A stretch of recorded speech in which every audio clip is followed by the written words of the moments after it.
Bon, je vais prier. Abba Père, merci pour tout ce que tu fais pour nous chaque jour. Merci de nous inonder sans cesse de ton amour, de ta foi, de ton espérance. Merci que nous puissions nous pardonner les uns les autres. Merci que nous restions accrochés quoi qu'il arrive à toi jusqu'à la fin, jusqu'au bout. Et cela quoi qu'il puisse nous arriver. Merci de nous faire persévérer jusqu'à la fin. Merci de bénir abondamment mes bien-aimés chers frères et sœurs et amis et ici présents et tous ceux qui font l'étude. Et merci de nous bénir nous tous, ainsi que toutes nos familles et amis. Merci que nous puissions être témoigner de ton amour dans nos couples, foyers, familles et tout autour de nous. Comme tu le dis dans ta parole, à ceux-ci tous connaîtront que nous sommes tes disciples, nous avons de l'amour les uns envers les autres. Merci de, comme tu dis dans Proverbe 22:9, afin que ta confiance repose en toi. Tu veux nous instruire, enfin tu veux m'instruire, tu veux nous instruire chacun de nous tous. Aujourd'hui, oui, chacun de nous. Oui, moi, oui, toi, oui, chacun de nous. Tu nous dis aussi dans Psaume 139, verset 23-24, sonde-moi, ô Dieu, et connais mon cœur, éprouve-moi et connais mes pensées, regarde si je suis sur une mauvaise voie et conduis-moi sur la voie de l'éternité. Donc, sauve-nous, ô Dieu, et regarde nos cœurs, éprouve-nous et regarde nos pensées, et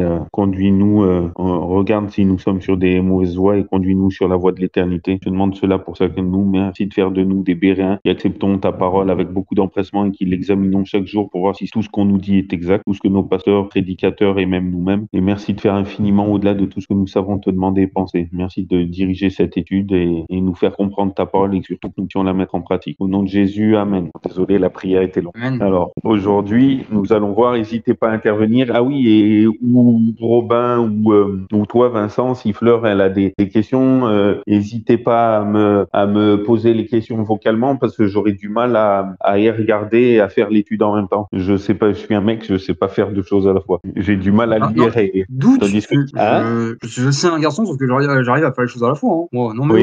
oh, sacrilège. Moi non.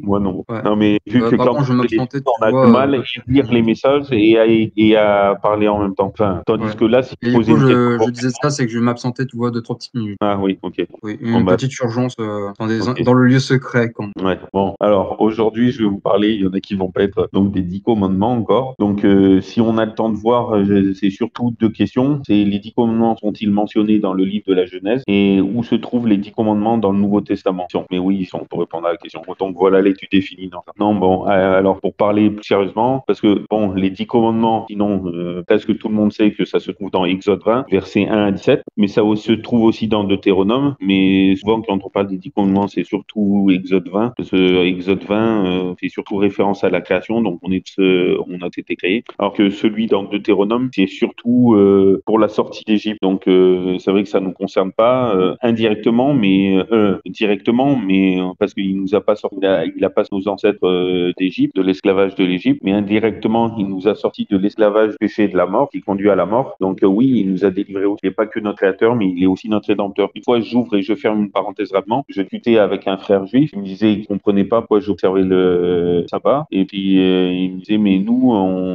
dans ce cas-là, tu devrais avoir bougies, parce que nous, on a deux bougies, on allume deux bougies comme des deux grandes bougies, hein, comme des cierges, une qui symbolise la création et une autre symbolise la sortie d'Égypte. Puis je dis ben vous devriez avoir une seule bougie. Il dit mais bon, nous, dans mon église, on n'allume pas de bougie. Mais je dis mais non, on pourra en avoir deux nous aussi. Puis comment ça? Bon ben une pour la création parce qu'on a tous été créés, autant juifs que non juifs, mais aussi une pour la rédemption vu que en Jésus, ben il nous a comme Dieu a délivré de l'esclavage de l'Égypte les Juifs au temps de Moïse, et ben il nous a délivré de l'esclavage du péché conduit à la mort et de la mort. Et ça c'est pas que les Juifs, c'est bon voilà, je ferme la parenthèse. Alors pour reprendre juste le premier verset de Exode 20, alors Dieu prononça toutes ces paroles en disant. Donc c'est pour ça qu'on appelle le décalogue, qui signifie les 10 paroles. Ça s'appelle pas le novologue, les 9 paroles, ou l'octologue, les 8 paroles, mais ça s'appelle bien les paroles. Donc les 10 sont des paroles qui viennent de Dieu. Les 10 commandements, donc c'est pas conseil, c'est commandement. Dans commandement, il y a commandé. Donc c'est pas des conseils, c'est pas tiens, il me conseille de faire ça, mais genre je vais faire qu'à ma tête. Non, il nous a commandé. C'est des commandements d'amour. Donc bref, je ferme la parenthèse aussi. N'hésitez pas à poser des questions entre temps. Et l'autre texte, c'est donc là sur c'est comme quoi on a été créé, surtout. Bon, je vais vous lire le verset 2. Je suis l'Éternel l'Éternel ton Dieu qui t'a retiré du pays d'Égypte, de la maison de servitude. Donc là, le verset 2, avant le premier commandement qui est au verset 3, là on dit, ben tiens, c'est pas valable pour nous, sauf que comme je vous ai dit, ben il nous a retiré du pays de péché et de la mort, si vous voulez dire, de la maison de servitude, si on disait pour nous aujourd'hui, donc pour tous, mais c'est surtout le verset 11, surtout le verset 11, car l'Éternel a fait en 6 jours les cieux et la terre, la mer et tout ce qui est en eux. Donc en 6 jours, il a fait que la création tout entière. Donc voilà pourquoi on prend ce passage d'Exode 20 pour les 10 commandements, parce qu'il parle de la création, parce que c'est le seul, l'Éternel Dieu, on n'est pas issu d'une évolution, mais on est issu de sa création à lui, car l'Éternel a fait en 6 jours les cieux et la terre, la mer et qui est en eux, au début du verset 11 de Exode 20. Bon voilà, c'était juste pour vous faire une parenthèse. Et dans Deutéronome, je vais juste lire le tout début. Dans Deutéronome, les 10 commandements qui sont rappelés, c'est dans Deutéronome chapitre 5, et à partir du verset 6, où il dit « Je suis l'Éternel ton Dieu qui t'ai retiré du pays d'Égypte de la maison de servitude. » Et après, il redit les commandements, comme dans Exode 20. Et sauf que là, au verset 15, pour le quatrième commandement, il dit « Et souviens », c'est pas la même raison, là, au verset 11 de Exode 20, il disait que c'est par la création, comme quoi Dieu, il a créé en 6 jours. Mais là, le verset 15, c'est pour ça qu'on ne prend pas souvent ce texte pour nous, les chrétiens, mais que les juifs, ils prennent les deux. Et souviens-toi que tu as été esclave au pays d'Égypte et que l'Éternel ton Dieu t'en a retiré à main forte et à bras étendus. C'est pourquoi l'Éternel ton Dieu t'a commandé d'observer le jour du repos. Donc là, c'est surtout pour la délivrance de l'esclavage, tandis que dans Exode 20, c'est surtout en l'honneur de la création. Voilà pourquoi les juifs, je ferme la parenthèse, ils ont deux bougies, un pour la création et un pour la délivrance. Mais si nous, on devait avoir des bougies, on ne devrait pas en avoir qu'une pour la création, mais aussi pour la rédemption, vu que Jésus nous a délivrés de, comme je vous ai dit. Bon voilà, je ferme la parenthèse, désolé, mais c'était important que je le signale. Et juste, j'aimerais trouver avec vous, parce que vous allez dire, il a créé nos premiers parents, Adam et Ève, mais nous, il nous a pas créés, mais justement, si on peut prendre ensemble le psaume 139. Alors, le psaume 139, verset 13, car c'est toi qui as formé mes reins, qui m'as façonné dans le sein de ma mère. Verset 14, je te loue de ce que je suis une étrange et merveilleuse manière, créature, tes œuvres sont merveilleuses et mon âme le sait très bien. Mes os ne t'étaient point cachés lorsque j'étais formé dans le secret, vrai comme un tissu dans les lieux bas de la terre. Tes yeux m'ont vu lorsque j'étais comme une masse informe et sur ton livre étaient inscrits tous les jours qui m'étaient réservés quand aucun d'eux n'existait. Que tes pensées me sont précieuses, ô Dieu, et combien le nombre en est grand. Amen. On a même fait un chant chrétien. Mais vous voyez, il nous a tissés dans le ventre de nos mères. Donc, il nous a tous créés, quoi. Sans lui, on n'aurait pas pu naître. Donc là, on voit que les 10 commandements sont dans Exode 20 pour la première fois et répétés dans Deutéronome. D'ailleurs, Deutéro, ça veut dire deuxième et nom, ça veut dire loi. Donc, c'est deuxième loi. Donc, c'est un rappel de la loi. Donc, les commandements qui sont rappelés dans le Deutéronome, ils sont rappelés, quoi. C'est pour ça qu'il y a des choses qui sont rappelées dans le Deutéronome. Et alors, est-ce que les 10 commandements sont-ils mentionnés dans la Genèse? Eh bien, bien sûr que oui. Le premier commandement, tu n'auras pas d'autre Dieu devant ma face. D'abord, si je vais quand même vous lire Exode 21 à 7 entier. Alors Dieu prononça toutes ces paroles en disant, je suis l'Éternel ton Dieu, qui est retiré du pays d'Égypte de la maison de servitude. Donc premier commandement, tu n'auras point d'autre Dieu devant ma face. Le deuxième, tu ne te feras point d'image taillée, ni aucune ressemblance des choses qui sont là-haut dans les cieux, ni ici-bas sur la terre, ni dans les eaux sous la terre. Tu ne te prosterneras point devant elles et tu ne les serviras point, car je suis l'Éternel ton Dieu, un Dieu jaloux qui punit l'iniquité des pères sur les enfants jusqu'à la 3e et à la 4e génération de ceux qui me haïssent et qui fait miséricorde jusqu'à 1000 générations à ceux qui m'aiment et qui gardent mes commandements. Troisième commandement, tu ne prendras point le nom de l'Éternel ton Dieu en vain, car l'Éternel ne tiendra point pour innocent celui qui aura pris son nom en vain. Quatrième commandement, souviens-toi du jour du repos pour le sanctifier. Tu travailleras 6 jours et tu feras toute ton œuvre, mais le 7e jour est le jour de repos de l'Éternel ton Dieu. Tu ne feras aucune œuvre en ce jour-là, ni toi, ni ton fils, ni ta fille, ni ton serviteur, ni ta servante, ni ton bétail, ni l'étranger qui est dans tes portes, car l'Éternel a fait en 6 jours les cieux et la terre, la mer et tout ce qui est en eux, et il s'est reposé le 7e jour. C'est pourquoi l'Éternel a béni le jour du repos et l'a sanctifié. Donc, vous voyez, je m'arrête un instant, il s'est reposé ce jour-là, il a béni ce jour-là et il a sanctifié ce jour-là. 3 choses quand même. 5e commandement, honore ton père et ta mère afin que tes jours soient prolongés sur la terre que l'Éternel ton Dieu te donne. 6e, tu ne tueras point. 7e, commettras point d'adultère. 8e, tu ne déroberas point. 9e, tu ne diras point de faux témoignages contre ton prochain. Et dernier, 10e, tu ne convoiteras point la maison de ton prochain, tu ne convoiteras point la femme de ton prochain, ni son serviteur, ni sa servante, ni son bœuf, ni son âne, ni aucune chose qui soit à ton prochain. Amen. Et je sais pas si vous avez remarqué une chose, les amis, mais donc l'Éternel, c'est son nom, ton Dieu, c'est son titre, c'est mon Dieu, c'est ton Dieu, c'est notre Dieu à chacun tous. Donc ton Dieu, c'est son titre. Et vous imaginez, il y a son nom et son titre, donc juste avant le premier commandement, quand il dit je suis l'Éternel ton Dieu qui t'ai retiré du pays d'Égypte de la maison de servitude. Dans le premier commandement, bon bah il ne le répète pas. Dans le deuxième, tu ne feras point d'image taillée, etc., etc. Car je suis l'Éternel ton Dieu, au verset 5, un Dieu jaloux, etc. Troisième commandement, tu ne prendras point le nom de l'Éternel ton Dieu, donc il y a encore son nom et son titre. Quatrième commandement, mais le septième jour est le repos de l'Éternel ton Dieu, donc encore son nom et son titre. Par contre, au verset 11, car l'Éternel a fait en 6 jours les cieux, la terre, la mer et tout ce qui est en eux, c'est-à-dire la création tout entière. Et ça, c'est son domaine, son territoire. Donc là, dans le quatrième commandement, il y a le nom de Dieu, son titre, son Dieu au verset 10. Donc l'Éternel ton Dieu au verset 10 et au verset 11, car en jour, il a créé les cieux, la terre, la mer et tout contenu. Donc c'est son domaine, territoire. Et j'ouvre et je ferme la parenthèse rapidement. Qu'est-ce qu'il y a dans un sceau royal? Il y a le nom du roi, il y a son titre et il y a son domaine, territoire qu'il possède. Par exemple, 16 roi de France, Louis XVI, c'est son nom, roi, c'est son titre et France, c'est son domaine, territoire qu'il possède. Et dans le quatrième commandement, n'y a-t-il pas ces trois choses-là? Au verset l'Éternel, ton Dieu, son titre, et au verset 11, les cieux, la terre, la mer et tout ce qui est en eux. Bon, voilà, je ferme la parenthèse. Ensuite, cinquième commandement, honore ton père et ta mère afin que tes jours soient prolongés sur la terre que l'Éternel, ton Dieu. Là encore, vous voyez, il y a le nom et le titre, mais il n'y a pas le domaine. C'est vraiment que dans le quatrième commandement. Et par contre, le sixième, septième, huitième, neuvième et dixième commandement, donc les cinq derniers, il n'y a ni le nom de Dieu, ni son titre. Donc, dans les cinq premiers commandements, il y a le nom et son titre de notre Dieu. Et dans le quatrième, par contre, il y a son domaine en plus. C'est le seul où il y a son domaine. Donc, quand il y en a qui disent que le quatrième commandement, il est différent des autres, ils ont raison dans un sens, mais quand ils disent qu'il est inférieur aux autres, là, ils ont tort. Il est différent, mais supérieur, parce que c'est le seul comme quoi il est notre créateur. Mais bon, bref, désolé, je ferme la parenthèse. Ils vont dire, j'insiste beaucoup dessus.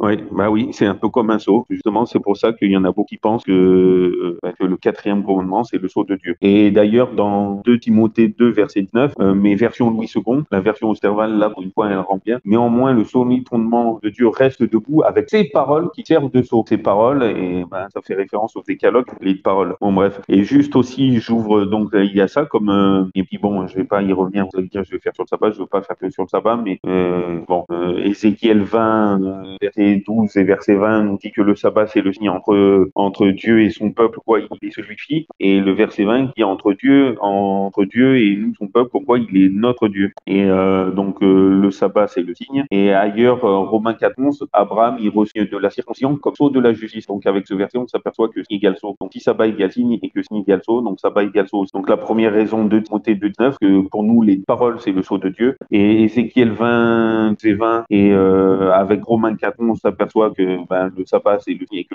c'est le sceau, donc sabbat égale sceau. Et la troisième raison, et pour moi la plus forte, c'est que dans un sceau royal, il y a le nom, le titre et le domaine. Et dans le quatrième commandement, il y a le nom de notre Dieu, l'Éternel. Il y a son titre, ton Dieu, notre Dieu à tous, et son domaine, la création entière. Bon, désolé, je ferme la parenthèse. Donc, pour au moins ces trois raisons, c'est le sceau. Ouais, c'est vrai que j'ai du mal aussi avec j'ai réussi à faire deux choses à la fois. J'ai du mal avec la Louis II, sauf pour 2 Timothée 2:19 et certaines comme Proverbe 22:9 que je préfère la LSG et la Louis II. Et c'est très rare. Ensuite, alors, si vous avez des questions, n'hésitez pas.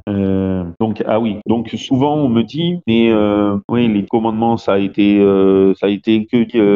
que dit dans Exode 20, que Exode 20 la première fois, et surtout le sabbat, c'est à la création, je vais pas trop vous attarder dessus, mais c'est faux, les commandements ont été dits avant, parce que si on prend Genèse chapitre 26, Genèse 26 verset 5, alors qu'Abraham a obéi à ma voix et a gardé tout ce que je lui avais ordonné, mes commandements, mes statuts et mes lois. Amen. Donc on voit bien que ce commandement existait avant. Donc on voit bien qu'il y avait une transmission orale avant la Torah écrite. On a bien la preuve avec ce verset-là. Et d'ailleurs, on va voir les 10 commandements qu'il mentionnait dans le livre de la Genèse. Donc le premier commandement, tu n'auras pas d'autre Dieu devant ma face. Dans Genèse 6, on mentionne le chapitre 6, on mentionne le déluge comme conséquence de l'oubli véritable de ce Dieu. Et la tour de Babel est une autre démonstration du jugement qui attend ceux qui adorent de faux dieux. Donc vous voyez, parce qu'il y avait une transmission orale, on a vu en Genèse 26. Donc il n'a pas sorti le décalogue comme ça pile au temps de Moïse, mais on pense qu'il a transmis à Adam, puis après passant par Noé, puis après jusqu'à Abraham. Mais en tous les cas, c'est pas hop, tiens, je décide au temps de Moïse. Et avant, je n'en parle pas du tout, parce que si on prend Genèse,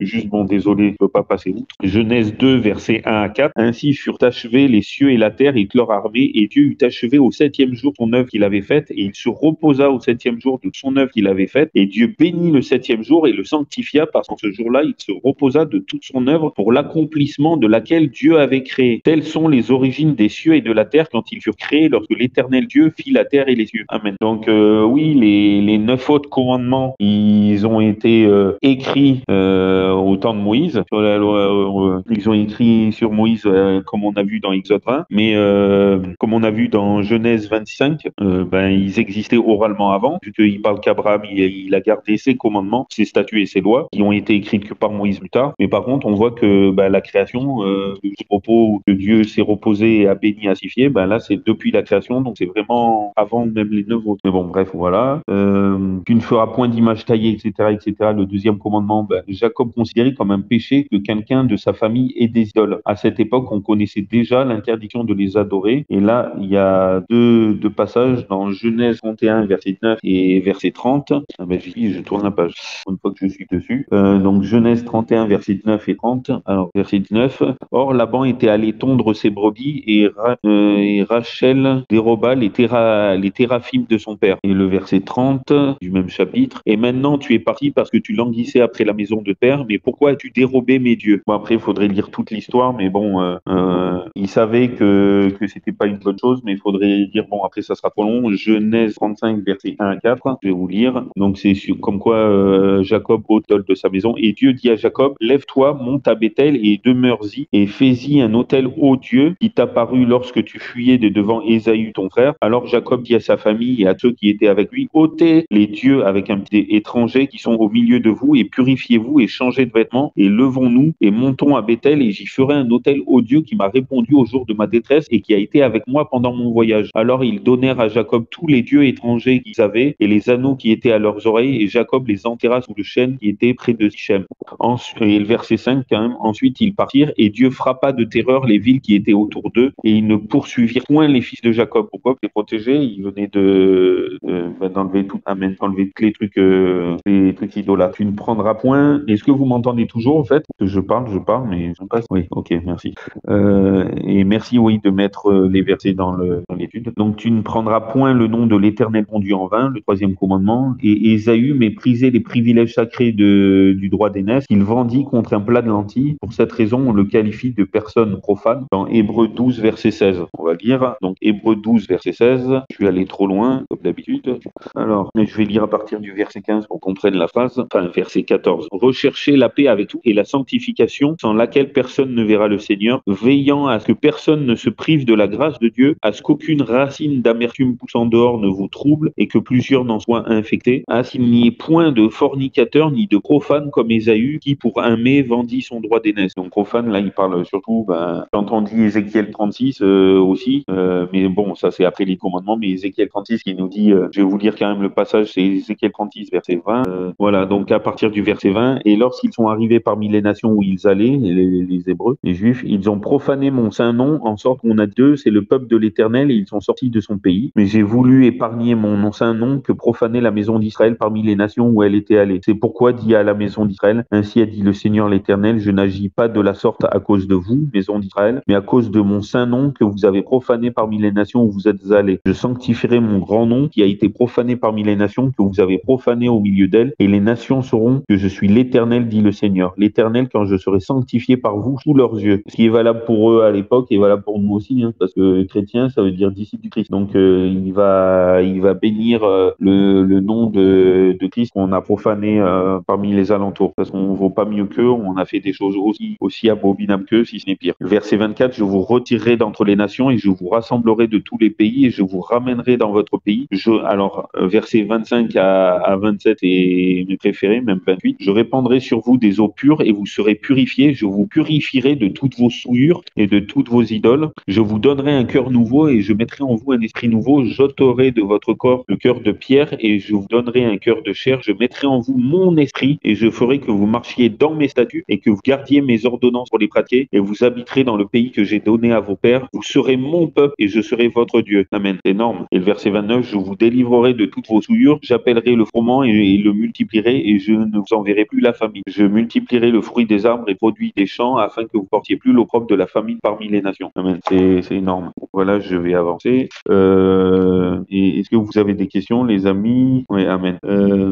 Alors ensuite, souviens-toi du jour de repos. Donc le quatrième commandement, on mentionne qu'il fut sanctifié et béni à la fin de la semaine de la création, Genèse 2, 1 à 3. C'est la raison pour laquelle ce commandement fait référence à la création dans sa rédaction. Car en 6 jours, l'Éternel a fait les cieux, la terre et la mer et qui est contenu, et il s'est reposé le septième jour, dans Exode 20, verset 11. Et en plus, la bénédiction, tout ce que Dieu bénit, il est pour l'éternité. On voit cela, je vous prends extrait, parce que la parole de Dieu nous dit que un témoignage est vrai, il y a 2 ou 3 personnes qui ont témoigné. Et donc la parole de Dieu, on peut affirmer une croyance, il y a au moins 2 ou 3 textes qui étayent cette chose. Et de préférence, à chaque fois, je vais essayer de prendre un texte dans le Premier Testament et un texte dans le Deuxième Testament. J'aime pas dire Ancien, c'est je crois pour nos frères et sœurs juifs, donc je préfère dire Premier Testament plutôt que l'Ancien Testament. Et donc comme quoi la bénédiction de Dieu est éternelle. On voit cela dans le Premier Testament, c'est dans 1 Chronique 7, 27. Veuille donc bénir au Éternel la maison de ton serviteur, parce que tout ce que tu bénis au Éternel est béni pour l'éternité. Amen. Donc 1 Chronique 17, 27, comme quoi la bénédiction de Dieu est éternelle. Et Romains 9, verset 5, la fin du verset, Dieu bénit éternellement. Amen. Et je vous rappelle qu'il a béni le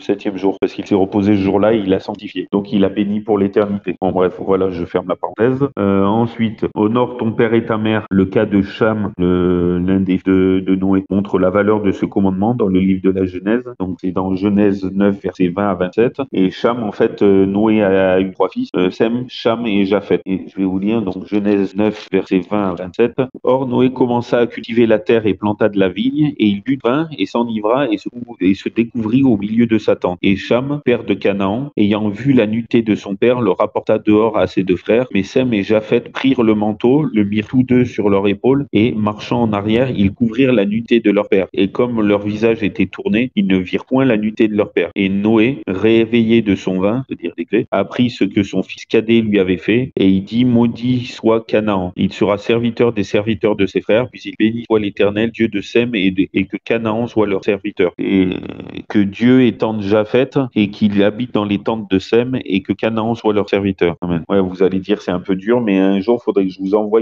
comme quoi Dieu, il fait toutes choses bonnes. Là, c'est pas Cham en lui-même qui a été maudit. Si on regarde bien, il y en a qui disent, ouais, Cham a été maudit. Non, maudit soit Canaan. Donc ça veut dire son pays, pas Cham lui-même. Déjà une chose. Et en plus, il a été réapté. Bon, j'ouvre et je ferme la parenthèse. Par exemple, quand Jésus, il porte sa croix, à un moment, ah mince, à chaque fois, j'ai un trou.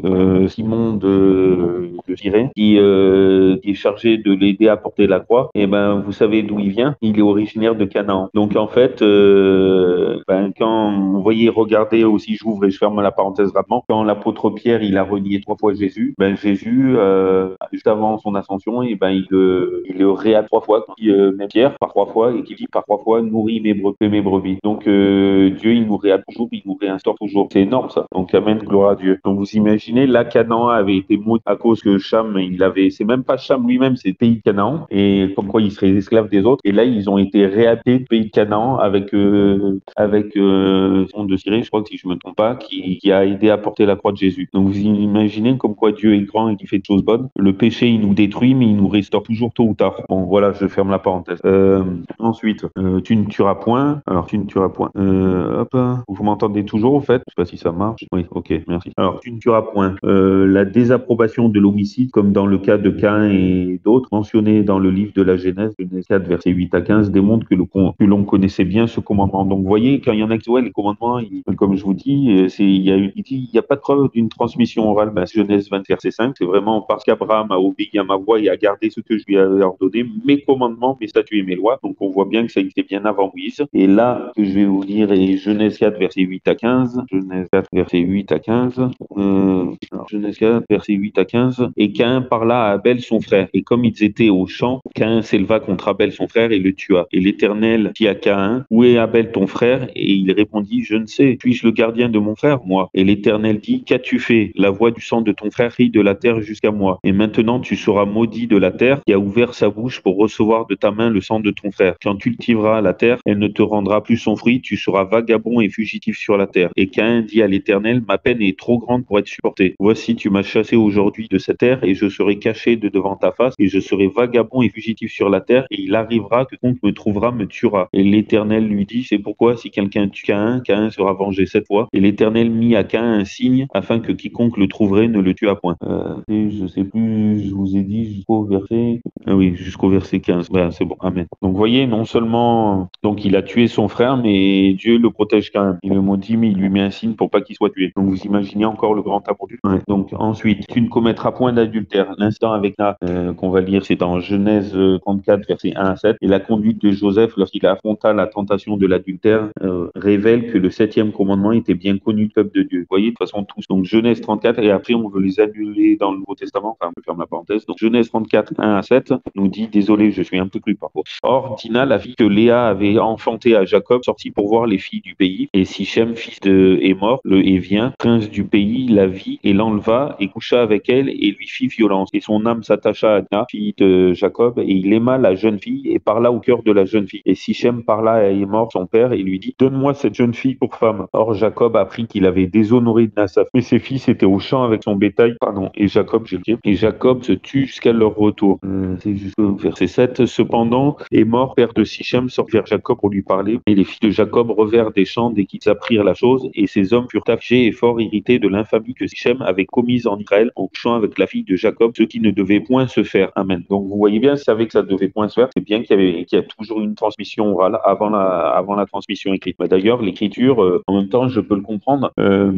La Bible tout entière aurait été écrite par à peu près 39 auteurs. Et je ne sais pas si vous savez, mais Genèse, Exode, Lévitique, Nombre, Deutéronome, les 5 premiers livres de la Bible, Premier Testament, ça a été écrit par Moïse. Et Moïse, il a vécu à peu près 1400 ans avant Jésus-Christ. Donc ça veut dire que ça a été écrit il y a 3400 ans environ. Donc la Bible a commencé il y a 3400 ans environ et elle s'est finie à la fin du 1er siècle, voire au début du 2e siècle après Christ. Tout ça pour la Bible entière, mais pour le Premier Testament, elle a commencé donc il y a 3400 ans et elle s'est finie après d'écrire à peu près 4e siècle avant Jésus-Christ, vers entre moins 400 et moins 300. Et qu'il y a eu 400 ans de silence scripturaire entre le Premier Testament et le Deuxième. Et après que ça a recommencé, mais ça a été complet. Bon, bref, après c'est compliqué. Le Premier Testament, il a été complet, il paraît, vers l'an 80 après Jésus-Christ, soit 20 ans après la destruction du temple, du second temple, en 70. Donc voilà, je ferme la parenthèse, désolé. Alors, tu ne déroberas point. La réaction de Jacob quand Laban l'accusa de voler ses idoles montre la connaissance qu'ils avaient du 8e commandement. Dans Genèse 31, verset 9 à 37, où il est écrit, alors, or Laban était allé tondre ses brebis, et Rachel déroba les téraphimes de son père, et Jacob trompa Laban l'araméen, en ne lui disant point qu'il voulait s'enfuir. Il s'enfuit donc, lui et tout ce qui lui appartenait. Il se leva et passa le fleuve et s'avança vers la montagne de Galaad. Et le 3e jour, on rapporta à Laban que Jacob s'était enfui. Alors il prit ses frères avec et le poursuivit 7 journées de marche et le rejoignit à la montagne de Galaad. Mais Dieu vint vers Laban, l'araméen, dans un songe de la nuit et lui dit, garde-toi de rien dire à Jacob, ni en bien ni en mal. Laban atteignit donc Jacob, et Jacob avait planté sa tente sur la montagne, et Laban tendit la sienne avec ses frères sur la montagne de Galaad. Et Laban dit à Jacob, qu'as-tu fait? Tu m'as trompé et tu as emmené mes filles comme des prisonnières de guerre. Pourquoi t'es-tu enfui secrètement et m'as-tu trompé et ne m'en as pas donné avis? Et je t'eusse reconduit avec joie et avec des chants au son du tambourin et de la harpe, et tu m'as pas laissé baiser mes filles et mes fils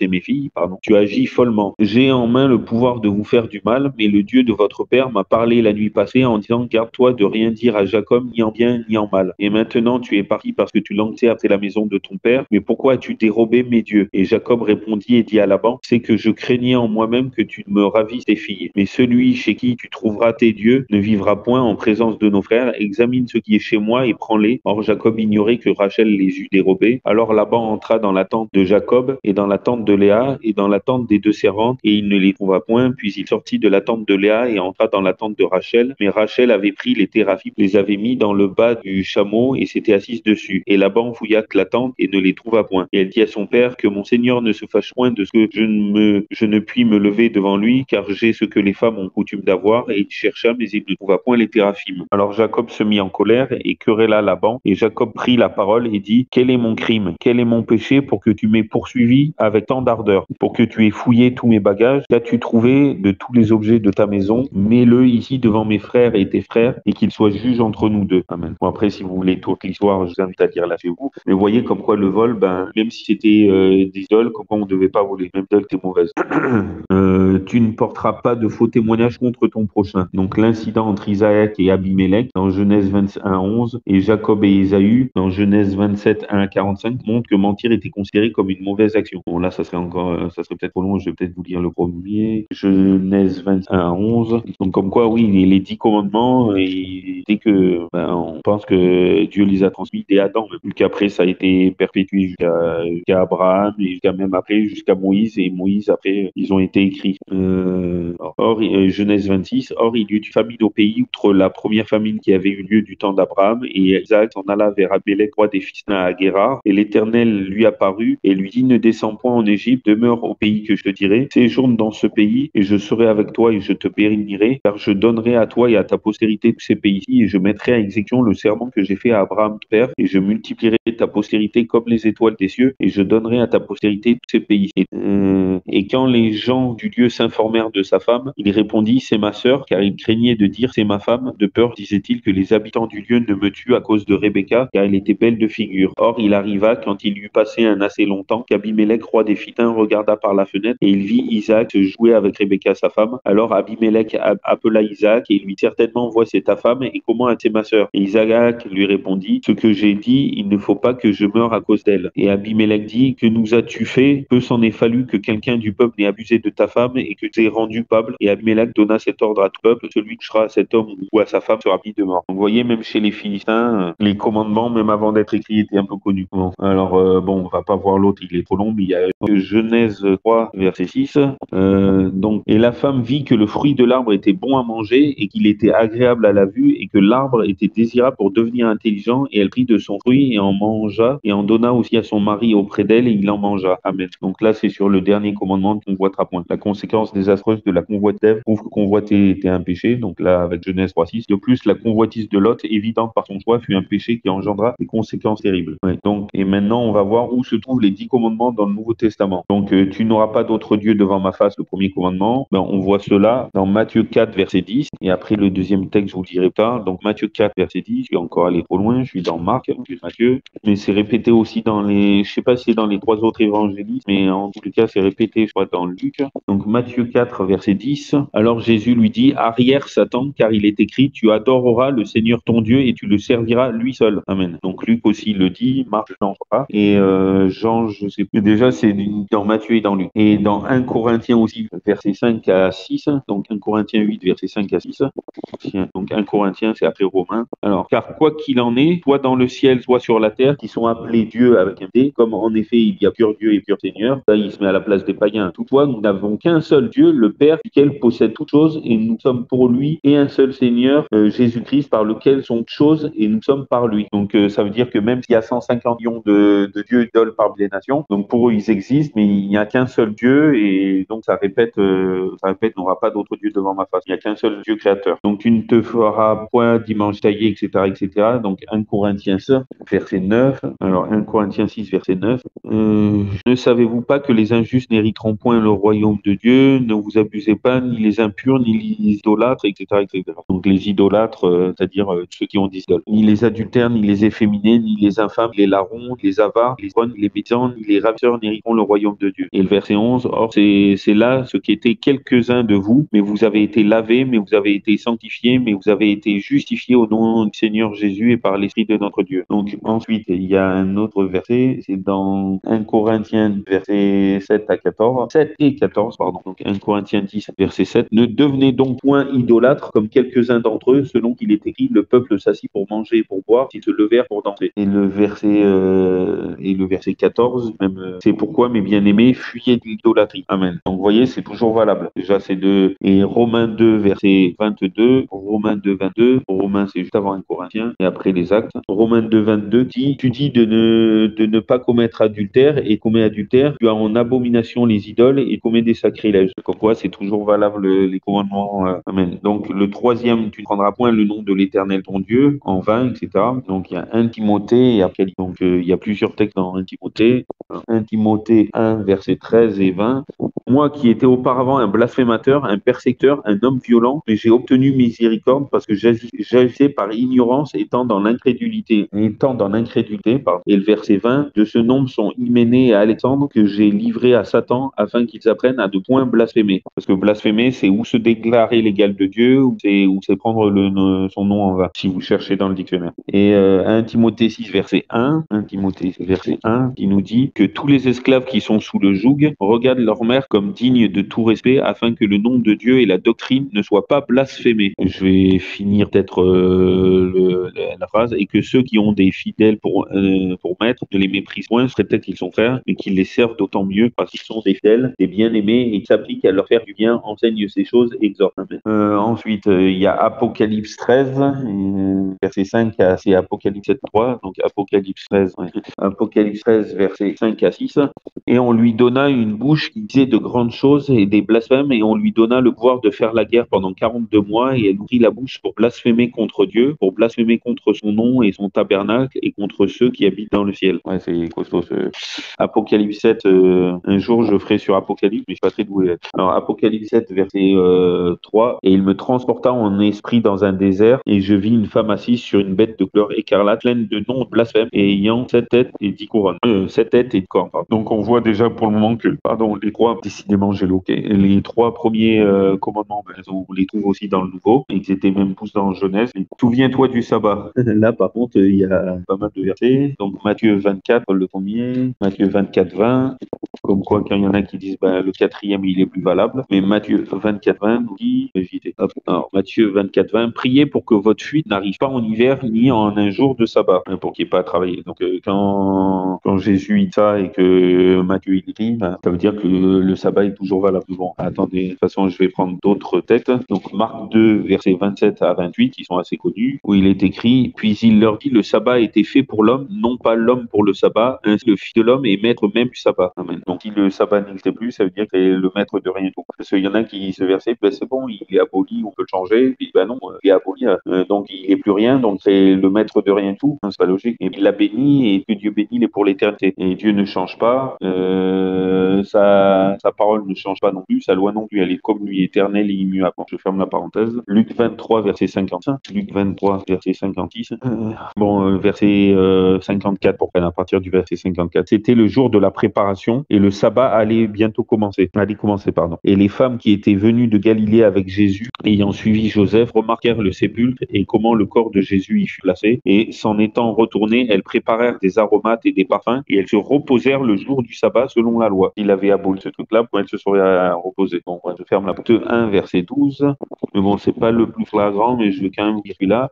Donc, Acte 1, verset 12. Alors, ils retournèrent à Jérusalem de la montagne des Oliviers, qui est près de Jérusalem, à une tente de sabbat. C'est-à-dire que pendant le sabbat, ils ne devaient pas parcourir des kilomètres, ils ne devaient pas voyager. Et donc, à une tente de sabbat, comme quoi, ça veut dire qu'il est toujours valable. Mais bon, ça, c'est pas le plus flagrant, mais je voulais vous prendre celui-là quand même. C'est Acte 13, ça va être beaucoup plus flagrant les prochains textes. Donc, Acte 13, verset 14, qui nous dit, pour eux, étant partis de Perge, ils vinrent à Antioche de Pisidie, et étant entrés dans la synagogue le jour du sabbat, ils s'assirent. Ensuite, le verset 27, toujours de ce même chapitre, car les habitants de Jérusalem et leurs magistrats, l'ayant méconnu, ont accompli en condamnant Jésus, les paroles des prophètes qui se lisent chaque jour de sabbat. Ensuite, le verset 42 à 44, toujours de ce même chapitre. Alors, 42, 40. Comme ils sortaient de la synagogue des Juifs, les gentils, c'est les non-juifs. Donc, quand il y en a qui le sabbat, c'est pour les Juifs. Donc, les gentils, c'est tous les non-juifs, croyants ou non. Les païens et les non-juifs, les prières de leur annoncer les mêmes choses. Le sabbat, c'est pas rien, comme c'est étrange, ça veut dire qu'ils allaient aussi à la synagogue le sabbat. Et quand l'assemblée se fut dispersée, plusieurs juifs et prosélytes pieux suivirent Paul et Barnabas, s'entretenant avec eux, les exhortèrent à persévérer dans la grâce de Dieu. Le sabbat suivant, presque toute la ville, donc ça veut dire pas que les juifs, s'assembla pour entendre la parole de Dieu. Amen. Et attendez, c'est pas fini, il y a Acte 16 aussi, Acte 16, verset 13.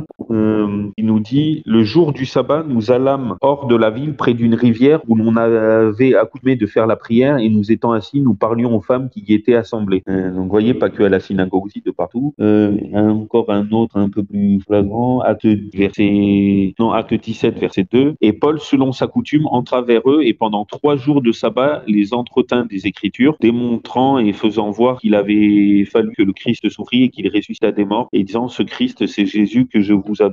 Ensuite, j'ai presque fini, c'est acte 8, verset 4, verset 3, 4, acte 8. Et comme il était du même métier, il demeura chez eux, il y travaillait, et ils étaient faiseurs de tentes de leur métier. Or, il discourait dans la synagogue tous les jours de sabbat, et il persuadait les Juifs et les Grecs. Donc, ça veut dire qu'il n'y avait pas que des Juifs à la synagogue. Donc, c'est pas que pour les Juifs. Donc, je ferme la parenthèse. Et Hébreux 4, versets 4, 9 et 10, c'est le dernier texte. Hébreux 4, versets 4, 9 et 10. Hébreux 4, versets 4, 9 et 10. Car l'Écriture a parlé ainsi quelque part du 7e jour. Dieu se reposa le 7e jour de tous ses ouvrages. Et le verset 9. Il reste donc au peuple de Dieu un repos de sabbat, car celui qui est entré dans son repos se repose aussi de ses œuvres comme Dieu des siennes. Amen. Voilà, après je vous invite à lire tout Hébreux 4, mais il est dur dans un esprit de prière parce que c'est dur à comprendre. Ensuite, honore ton père et ta mère, le 5e commandement. Il y a dans Matthieu 15, verset 4, car Dieu a donné ce commandement, honore ton père et ta mère, et que celui qui maudira son père ou sa mère soit puni de mort.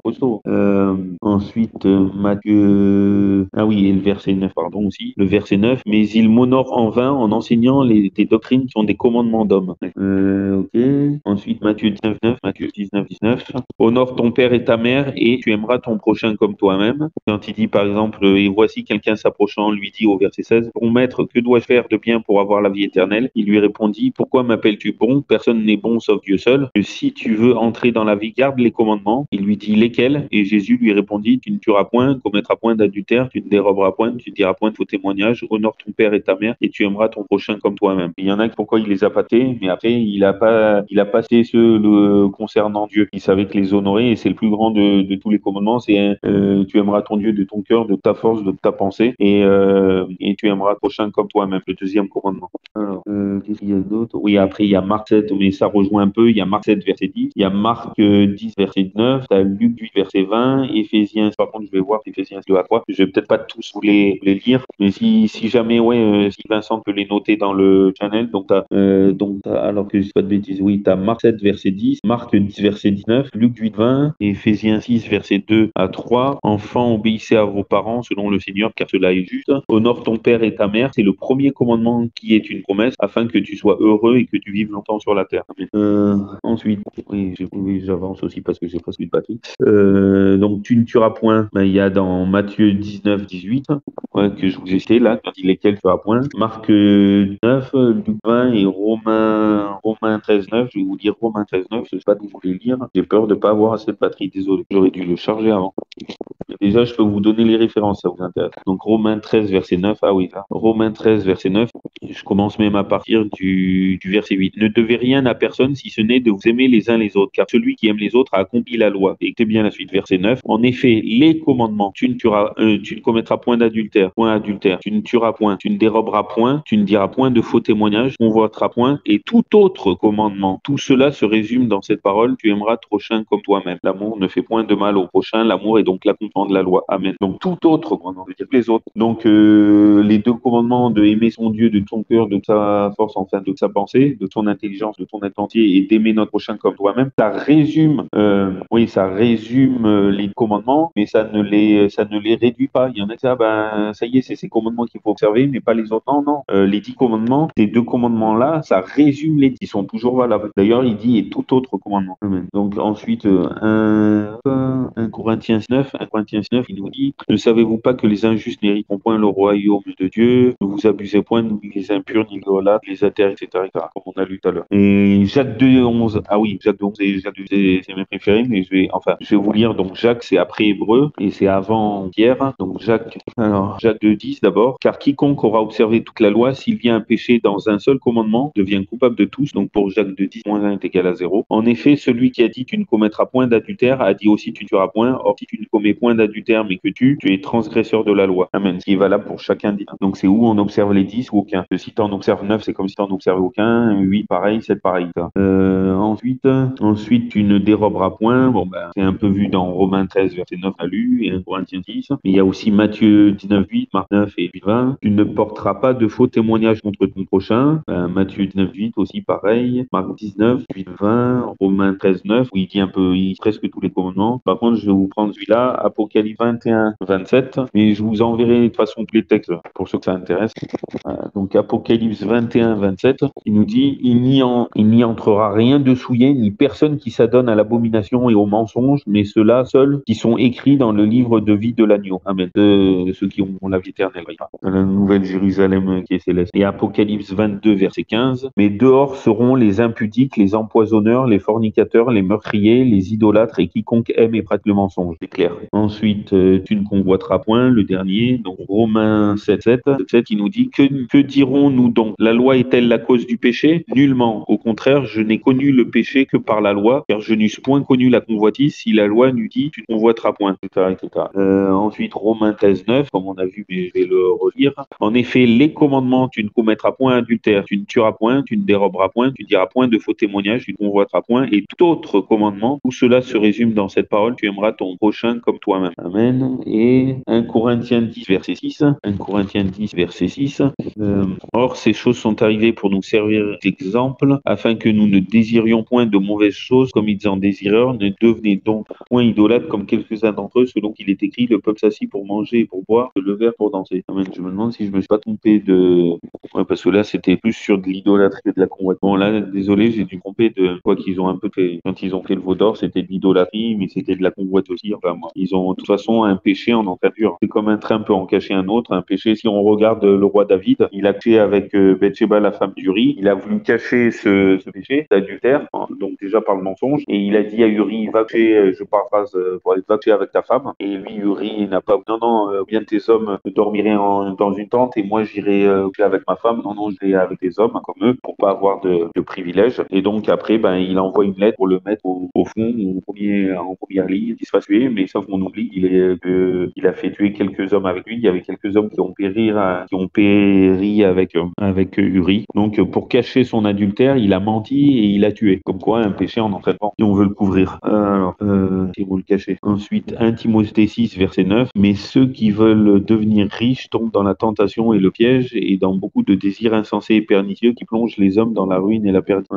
Donc vous voyez, on voit que les commandements, ils sont même dans le nouveau. Après, je peux vous envoyer tout. Ah oui, et juste, j'aimerais venir une chose aussi avec vous que j'ai oublié. Donc les 10 commandements, comme on voit dans Exode 20, verset 1, alors Dieu prononça toutes ces paroles en disant, donc il les a toutes prononcées, donc c'est pour ça que ça s'appelle le décalogue, les paroles. Dans Exode 31, verset 18, on voit qu'il s'est répété comme quoi il les a toutes. Donc on a vu deux textes comme quoi Dieu a prononcé le décalogue, les 10 paroles, Exode 20, verset 1 et Exode 31, verset 18, et on va voir trois textes comme quoi Dieu a écrit les 10 paroles qu'il a prononcées, le décalogue, les commandements, et lui-même. Donc Exode 31, verset 18, et quand Dieu eut achevé de parler avec Moïse sur la montagne Sinaï, il lui donna les deux tables témoignages, tables de pierre, écrites doigt de Dieu. Amen. Donc là, ce verset-là, il dit comme quoi achevé de parler, donc comme quoi il a parlé, il a dit les paroles, et Exode 20, verset 1, verset, alors Dieu prononça toutes ces paroles en disant. Donc c'est l'introduction au décalogue, aux 10 paroles, aux commandements. Exode 20, verset 1. Et là, Exode 31, verset 18, on voit qu'il parlait, et en plus, il les a écrits, et on voit encore Exode 32, verset 16, et les tables étaient l'ouvrage de Dieu, l'écriture aussi était l'écriture de Dieu gravée sur les tables. Amen. Et Exode 34, verset 28, et Moïse fut là avec l'Éternel 40 jours et 40 nuits, il ne mangea point de pain et ne but point d'eau, et l'Éternel écrivit sur les tables les paroles de l'Alliance, les 10 paroles. Amen. Et après, les hommes veulent les changer. Bon, désolé. Ou dire que c'est plus valable. Alors que, bon, la Bible entière, elle a été écrite par Dieu indirectement, parce que là, elle a été écrite par les prophètes de Dieu, par les hommes de Dieu, inspirés par Dieu lui-même. Mais par contre, les 10 paroles, le décalogue, les 10 commandements, c'est la seule chose que Dieu a prononcée et que, ouvertement, que même le peuple, ils entendaient et qui croyaient que c'était des tonnerres, ils comprenaient pas, ils avaient peur. Vous pouvez voir cela après le verset 18, que je vais vous le lire. Mais non seulement cela, mais en plus, donc non seulement il les a dit, mais en plus il les a écrits par son doigt lui-même, avec son écriture lui-même. Donc c'est la seule chose que Dieu a écrit lui-même. Donc s'il y avait bien une chose qui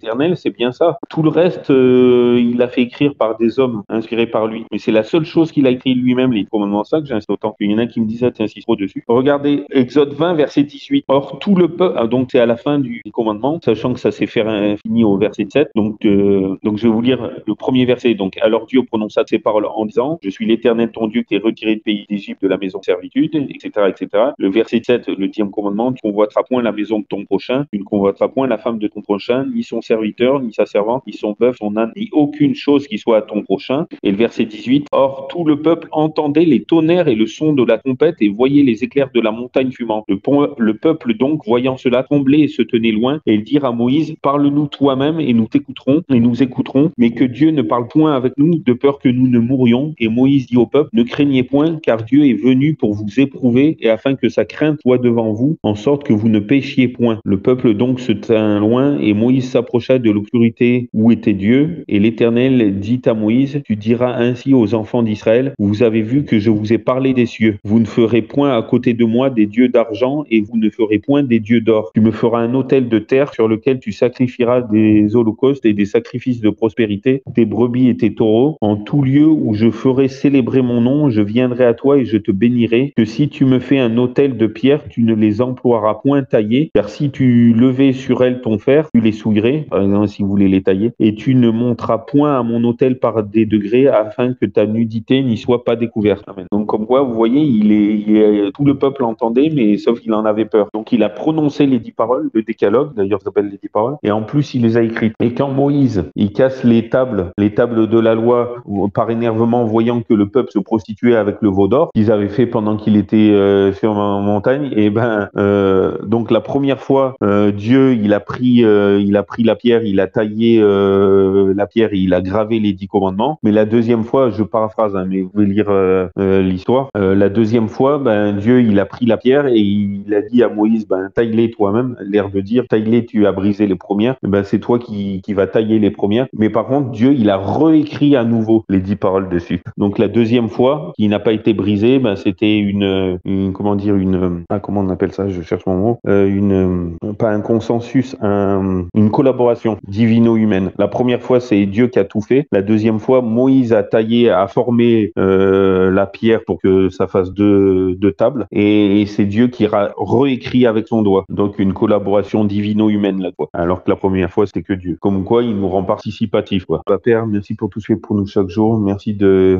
inonder sans cesse de ton amour, de toute ta foi, de ton espérance, de tout le bon fruit de ton Saint-Esprit. Merci de nous faire comprendre ta parole. Merci que nous puissions la mettre en pratique. Merci de nous donner un cœur nouveau et ton esprit, un esprit nouveau en nous pour que nous ne blasphémions plus ton nom parmi les nations, parmi nos familles, nos contemporains, mais qu'au contraire, nous bénissions ton nom. Nous portions un bon témoignage de toi. Merci de faire infiniment au-delà de tout ce que nous savons te demander et penser. Merci de bénir abondamment mes bien-aimés chers frères et sœurs et amis, ainsi que toute leur famille et amis. Et merci de nous faire tenir, de nous accrochions à toi quoi qu'il arrive. Tu nous dis dans ta parole, dans Matthieu 24, verset 12, que l'iniquité s'accroît, c'est-à-dire le péché s'accroît, parce que l'amour du plus grand nombre se refroidira. Mais le verset 13, mais celui qui persévérera jusqu'à la fin sera sauvé. Donc merci de nous faire persévérer jusqu'au bout, jusqu'à la fin. Merci de nous inonder sans cesse de ton amour afin que l'unité diminue en nous jusqu'à disparaître totalement. Mais nous serons qu'une petite minorité, d'après le verset 12. Mais merci de nous faire persévérer jusqu'au bout. Et merci pour tout ce que tu es, pour tout ce que tu as fait et tout ce que tu continues de faire pour nous. Merci de nous avoir créés. Merci de m'avoir créé. Merci de nous avoir sauvés, de nous avoir sauvés. Tu nous dis dans Jérémie 17, 14, ô Éternel, guéris-moi et je serai guéri. Sauve-moi et je serai sauvé, car tu es ma gloire, ma louange. Donc merci d'être notre guérisseur, notre sauveur, notre gloire, notre louange, notre tout. Et merci pour tout. Au nom de Jésus, Amen.